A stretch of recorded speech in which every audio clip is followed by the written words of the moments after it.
wabarakatuh. Waalaikumsalam warahmatullahi wabarakatuh. Terima kasih atas waktu yang Bapak Kepala Sekolah sediakan kepada saya untuk melaksanakan wawancara yang berkaitan dengan tugas kami pada LMS di Pendidikan Guru Penggerak Angkatan 5 Kabupaten Buton.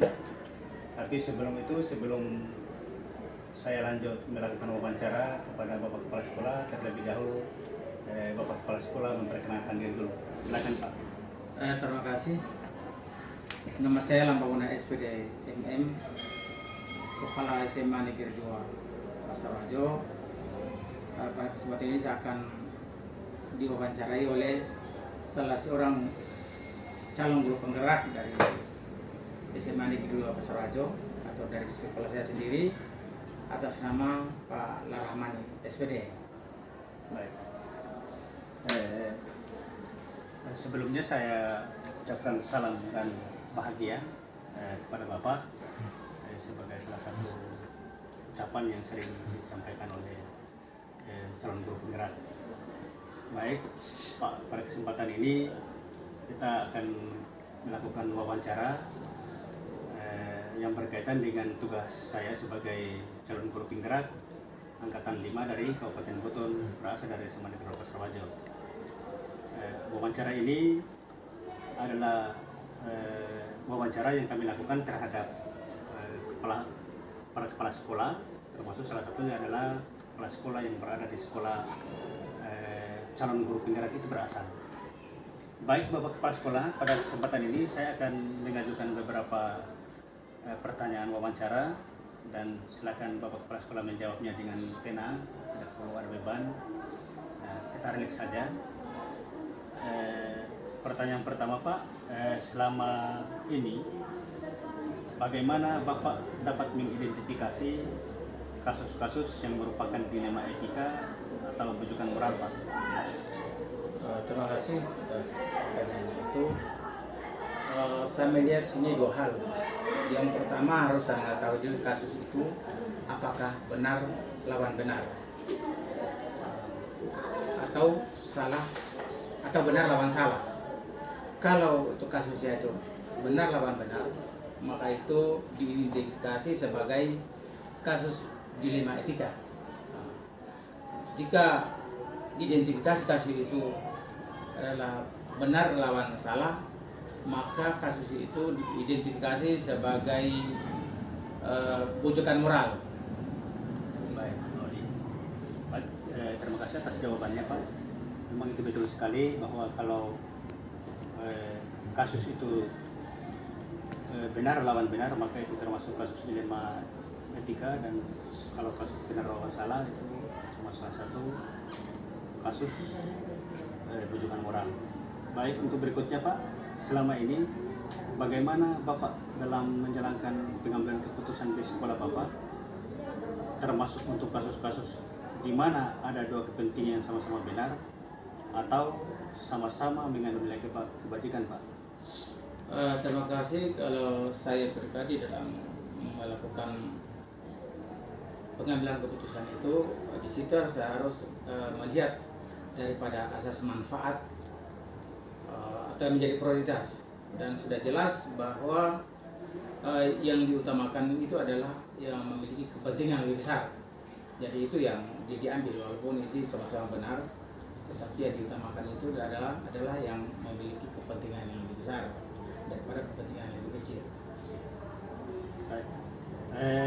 Tentu dalam pengambilan keputusan itu kan itu ada langkah-langkah atau prosedur yang Bapak harus tempuh. Yang kira-kira yang biasa Bapak lakukan selama ini seperti apa Pak? Langkah-langkah atau prosedur yang biasa saya lakukan selama ini itu tergantung jenis kasusnya. Kalau itu kasus terjadi pada siswa, itu langkah pertama itu adalah saya panggil wali kelasnya dan guru BP. Jadi saya panggil mereka itu untuk kita duduk bersama untuk menyelesaikan daripada kasus siswa bersangkutan. Tetapi kalau seandainya itu kasus itu terjadi pada guru, dua orang guru yang berbeda pendapat, langkah yang saya lakukan itu saya panggil mereka. Kemudian di situ kita cari solusinya. Walaupun pendapat dua guru tadi sama-sama benar, tetapi di situ harus kita cari titik temunya. Artinya saya bicarakan dengan mereka untuk mencari solusi yang terbaik yang tidak merugikan daripada pihak lain atau pihak manapun. Baik. Baik. Yang berikutnya Pak, hal-hal apa saja yang selama ini Bapak anggap efektif dalam pengambilan keputusan pada kasus-kasus dilema etika, Pak? Terima kasih. Hal-hal yang saya anggap efektif dalam pengambilan keputusan mengenai dilema kasus-kasus dilema etika menurut saya adalah yang pertama, seandainya ada dua guru yang berbeda pendapat tetapi dua-duanya sama-sama benar, maka saya mengajak mereka untuk duduk bersama, berdiskusi atau berkolaborasi untuk mencari solusi yang tepat dan tidak merugikan pihak manapun. Barangkali itu. Baik. Baik. Bapak Kepala Sekolah, pertanyaan yang ke-5. Hal-hal apa saja yang selama ini merupakan tantangan dalam pengambilan keputusan pada kasus-kasus dilema etika di sekolah, Pak? Terima kasih. Yang menjadi tantangan dalam pengambilan keputusan pada kasus-kasus dilema etika adalah dua pilihan yang secara moral sama-sama benar, tetapi bertentangan.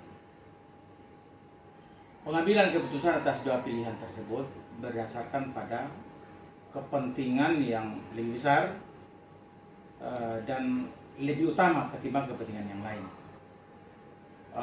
Walaupun pilihan lain tersebut juga benar, akan tetapi harus dikorbankan karena demi kepentingan yang lebih urgen. Baik, selanjutnya Pak, apakah Bapak memiliki sebuah jadwal tertentu dalam sebuah penyelesaian kasus dilema etika, atau apakah Bapak langsung menyelesaikan di tempat yang berkaitan dengan kasus dilema etika itu, atau Bapak memiliki sebuah jadwal untuk menyelesaikannya, bentuk atau prosedur seperti apa yang Bapak jalankan di sekolah ini? Baik,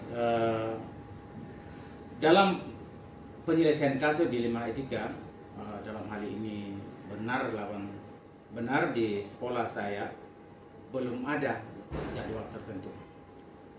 Saya menyelesaikan kasus dilema etika itu secara langsung, kecuali kalau kasus dilema etika terjadi pada teman sejawat atau guru, maka langkah yang saya lakukan itu adalah saya panggil mereka satu persatu.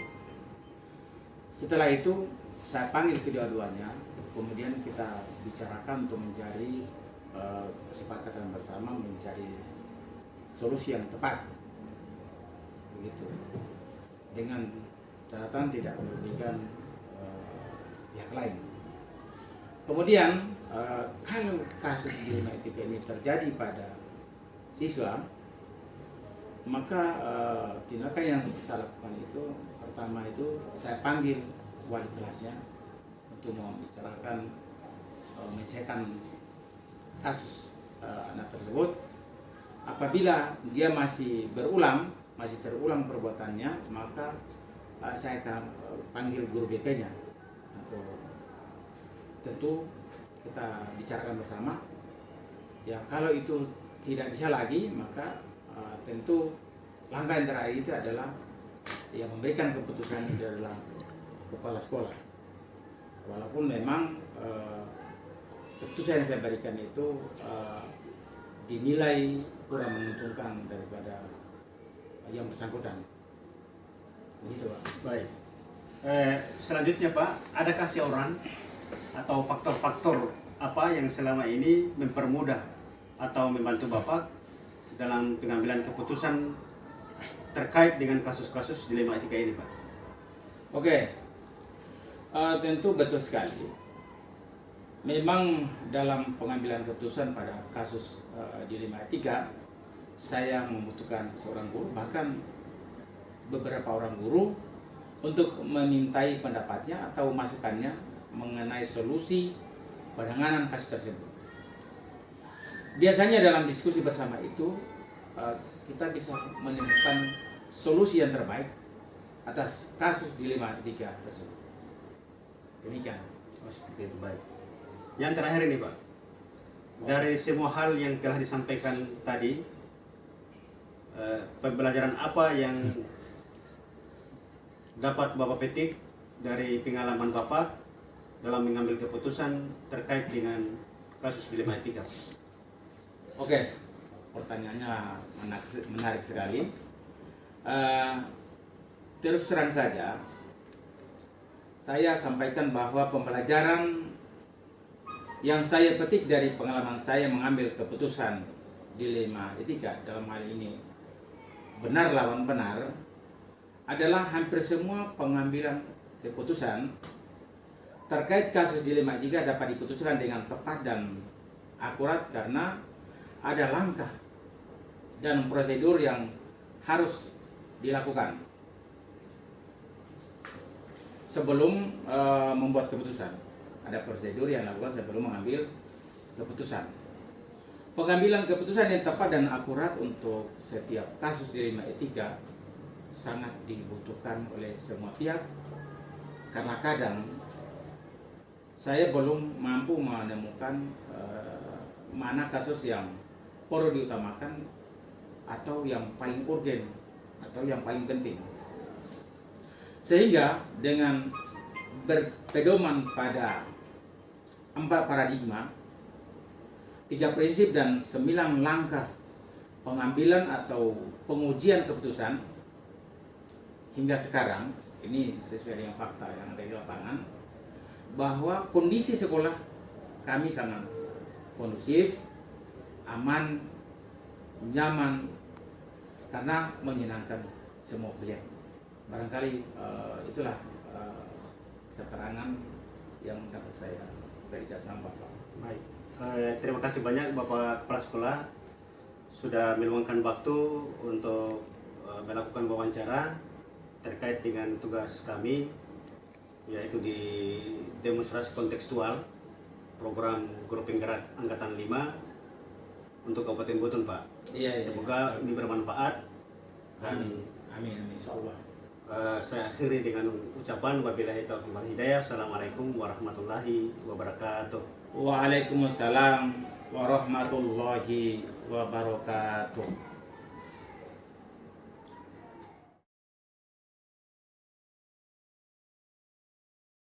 Bismillahirrahmanirrahim. Assalamualaikum warahmatullahi wabarakatuh. Waalaikumsalam warahmatullahi wabarakatuh. Jadi pada pagi hari ini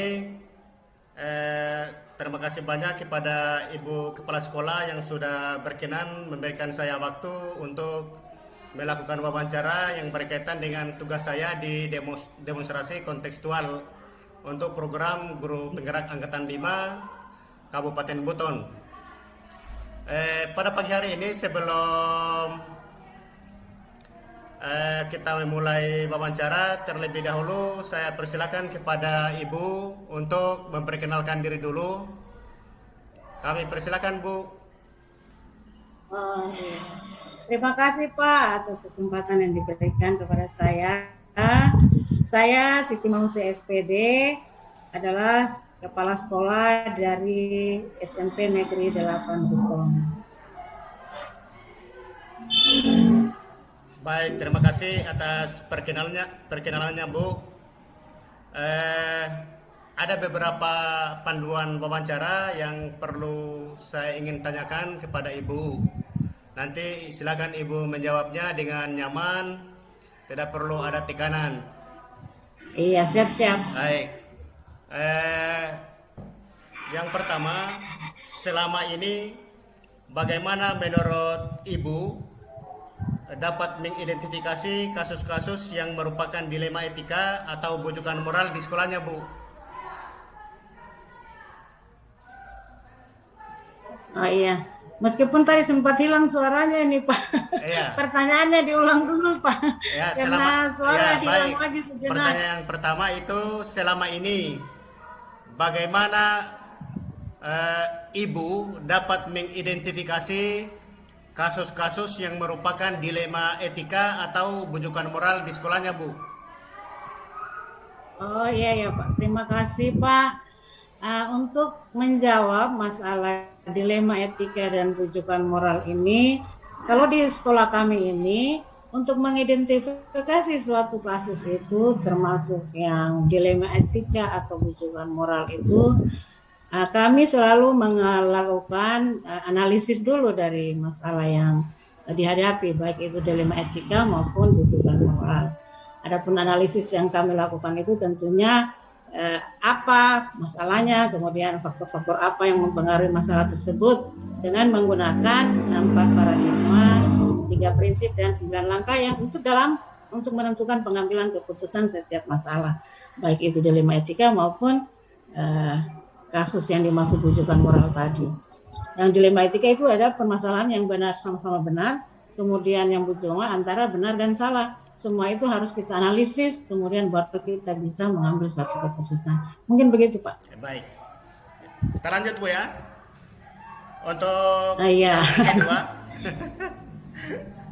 Ini lagi jaringan masih bagus ya. Kita santai saja ini, Bu. Untuk yang kedua, Bu, selama ini bagaimana Ibu menjalankan pengambilan keputusan di sekolahnya, terutama untuk kasus-kasus di mana ada 2 kepentingan yang sama-sama benar atau sama-sama mengandung nilai kebajikan. Silakan, Bu. Oh iya, terima kasih Pak. Kalau mengenai kasus-kasus yang sama-sama benar itu, tentunya kita harus memilih mana yang lebih urgent, apa yang lebih fokus, yang artinya kan kalau ada masalah bilang bisa salah satu pihak benar, kemudian pihak yang lain juga benar, jelas kita kan dilema, Pak. Sebelum mengambil keputusan memang itu sangat dilema, tetapi sebaiknya saya selalu mengambil keputusan itu memikirkan mana yang lebih urgent untuk kita mengambil suatu keputusan, di mana yang mengandung nilai kebajikan atau yang menguntungkan kedua belah pihak, meskipun mungkin akan merugikan juga pihak lain, tapi setidaknya itu hal yang sudah sangat penting kita mengambil suatu keputusan. Artinya itu yang kita ambil itu merupakan sesuatu yang sangat baik buat kedua belah pihak. Jelas memerlukan pertimbangan-pertimbangan kebijakan dalam hal ini. Begitu mungkin Pak yang bisa saya jawab. Terima kasih banyak atas jawaban-jawabannya. Berikutnya, Bu, untuk pertanyaan yang berikutnya, langkah-langkah atau prosedur seperti apa yang biasa Ibu lakukan selama ini dalam menangani kasus-kasus yang berkaitan dengan kasus dilema etika ini? Di dalam suatu mengambil keputusan kan tentunya kita melihat apa masalahnya dulu kan Pak. Artinya permasalahan apa sebenarnya yang dihadapi oleh baik itu dalam lingkungan sekolah, baik itu dari pihak guru maupun dari siswa.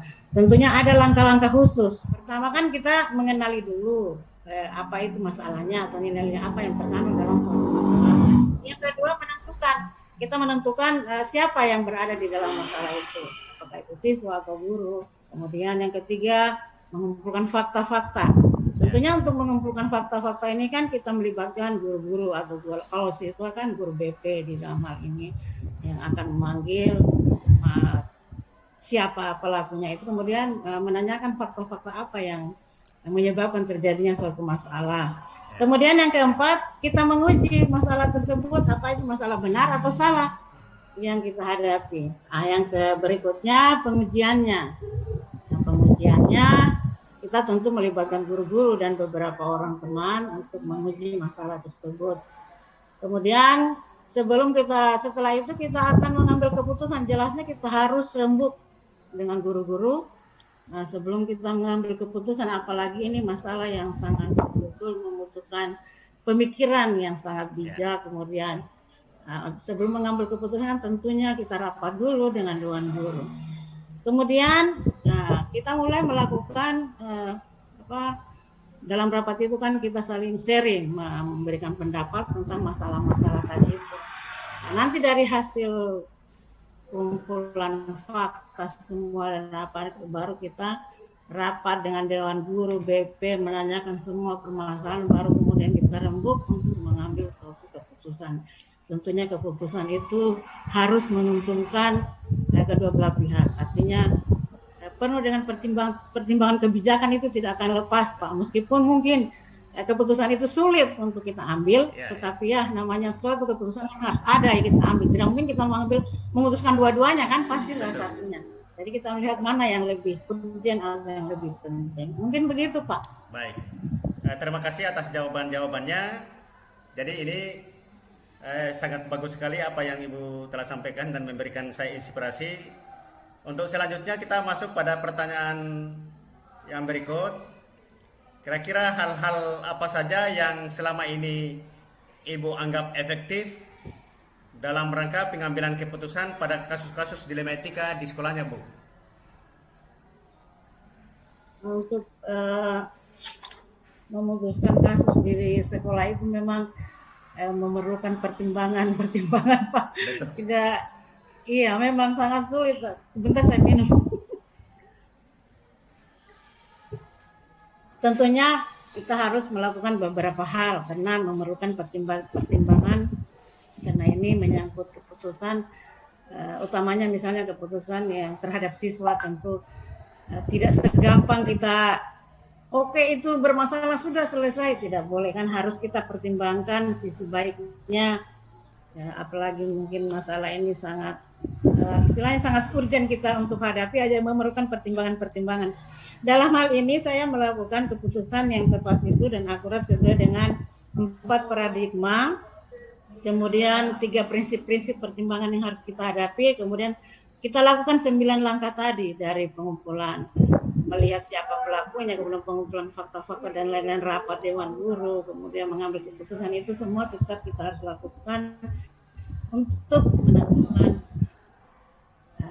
keputusan yang akurat dalam setiap masalah yang kita hadapi di sebuah sekolah. Mungkin itu yang bisa saya sampaikan apa yang kami lakukan selama ini. Baik, terima kasih banyak atas jawaban-jawabannya. Pertanyaan berikut, Bu, hal-hal apa saja yang selama ini merupakan tantangan bagi Ibu dalam rangka mengambil keputusan pada kasus-kasus dilema etika di sekolahnya, Bu? Kalau tantangan sih memang banyak tantangannya, Pak. Kalau menghadapi suatu keputusan itu banyak, sudah termasuk perasaan, pertimbangan-pertimbangan, semua itu akan tantangan semua itu Pak. Artinya kasihan, apalagi faktor kasihan ini bagaimana baiknya. Jadi dalam mengambil satu tantangan itu memang saya tidak bisa gambarkan ya Pak. Mungkin sangat berat sebenarnya kalau bisa itu kita mengambil keputusan itu. Kalau bisa lah jangan ada masalah lah begitu. Tapi kan kita tidak bisa lari Pak dari namanya masalah, tetap ada di sebuah lingkungan sekolah pasti ada. Jadi sebagai kepala sekolah tentunya tantangan yang kami hadapi itu ya berdasarkan kepentingan mana sebenarnya yang lebih urgent atau yang lebih utama kita putuskan suatu masalah itu. Tetapi kita harus pertimbangkan juga jangan merugikan seseorang atau merugikan masalah orang itu dia merasa tidak dirugikan dan sesuai dengan fakta yang ada. Artinya kalau kita memutuskan itu sesuai dengan fakta, kesalahan meskipun itu mungkin berat, tetap kita akan memutuskan suatu masalah kan harus ada keputusan. Meskipun mungkin keputusan itu sangat berat karena kita sudah melibatkan perasaan, kita sudah istilah di dalam itu kan ada kepentingan yang tidak bisa kita hindarkan. Jadi memang dalam memutuskan suatu tantangan masalah itu banyak sekali tantangannya Pak. Bukan hanya 1 atau 2. Karena memilih 2 pilihan itu kan sulit. Apalagi sama-sama benar.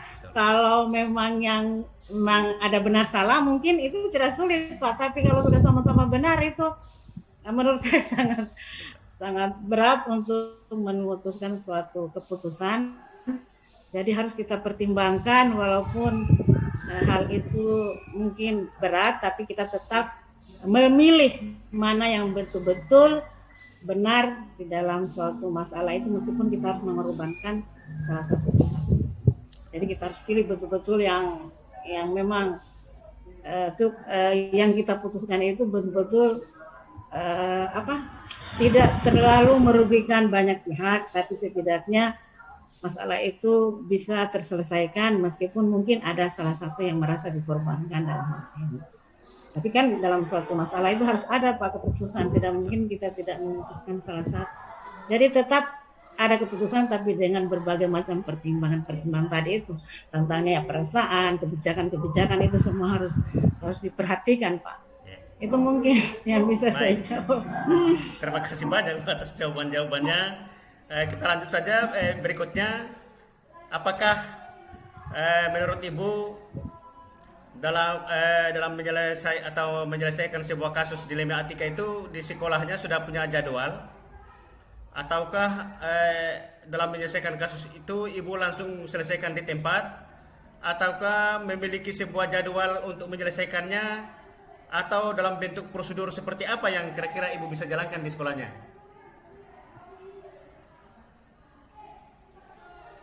Maaf Pak, ada gangguan sedikit. Kalau soal memutuskan suatu masalah, baik itu dilema etika maupun kasus istilahnya, setiap masalah itu kan untuk memutuskannya kita harus melakukannya dengan sangat hati-hati. Artinya tidak segampang kita memutuskan misalnya sudah ini diselesaikan, tapi tidak, kita harus betul-betul mempertimbangkan baik dan untungnya atau baik dan benarnya. Kalau yang salahnya kita pertimbangkan semua. Adapun mengenai yang Bapak tanyakan tentang apa tadi itu Pak? Apakah mengenai apa tadi yang saya sekolah ada gangguan tadi? Ada jadwalnya, terjadwal begitu, iya. atau langsung diselesaikan di tempat, atau mungkin ada prosedur lain kira-kira begitu Bu dalam penyelesaian iya. kasus dilema etika? Iya. Kalau soal jadwal kayaknya tidak terjadwal itu Pak. Maksudnya kan kita tidak bisa jadwalkan bahwa sekian hari ini atau bulan ini ada yang harus kita selesaikan. Masalahnya tidak ada jadwal, karena masalah juga itu kan tiba-tiba datangnya, tidak terjadwal. Jadi untuk penyelesaian juga tidak terjadwal. Jadi dalam menyelesaikannya itu saya hanya itu tadi misalnya tiba-tiba ada kasus, tidak terjadwal khusus seperti yang Bapak tanyakan tadi itu, bahwa apakah di sekolah saya itu sudah ada jadwal tertentu dalam karena ketika kita menghadapi suatu kasus baru saya memanggil guru yang misalnya kalau pada siswa jelas guru yang berhubungan langsung dengan siswa tersebut, apakah itu wali kelasnya atau BP-nya, jelas itu. Artinya saya tidak jadwalkan, kan masalah ini Pak datangnya kita tidak tahu kapan itu masalah. Jadi apa istilahnya Pak, mungkin seperti itu, kayak ketika masalah itu datang baru kita berpikir untuk bagaimana menyelesaikannya. Jadi tidak ada jadwal khusus gitu. Kemudian setelah mendapatkan keterangan dari guru, baru kami atau mungkin ini baru masuk di perencanaan, kita akan melaksanakan rapat sesuai dengan laporan dari guru atau dari wali kelas atau dari BP. Jadi kayaknya tidak terjadwal khusus itu Pak, kalau untuk menyelesaikan masalah yang ada di sekolah kami. Mungkin itu Pak. Baik, terima kasih atas jawaban-jawabannya Bu. Yang pertanyaan berikut, adakah seorang atau faktor-faktor apa yang selama ini mempermudah atau membantu Ibu dalam pengambilan keputusan terkait dengan kasus-kasus dilema etika di sekolahnya Bu? Iya, jelas Pak, untuk menyelesaikan suatu masalah atau seperti yang Bapak bilang dilema etika di sekolah itu, memang saya tidak bisa menyelesaikannya sendiri Pak. Betul. Jelas semua pihak saya akan panggil, terutama dalam hal ini pendamping-pendamping, misalnya wakil kepala sekolah, kemudian dari kesiswaan, kemudian dari wakasek yang lain kami rembuk dulu, kemudian BP. Jadi mereka itulah yang membantu saya dalam menyelesaikan sebelum kita forum di rapat. Istilahnya sebelum kami rapat saya panggil dulu pendamping saya diskusikan di ruangan khusus, kemudian baru kami rapat. Karena kalau di rapat itu kan berbagai macam pendapat yang muncul, tapi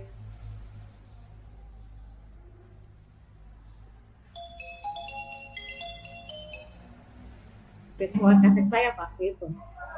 Jadi memang ada orang-orang yang harus saya yang harus libatkan dalam menyelesaikan masalah, terutama wakasek saya. Mungkin begitu Pak. Baik, yang terakhir ini Bu.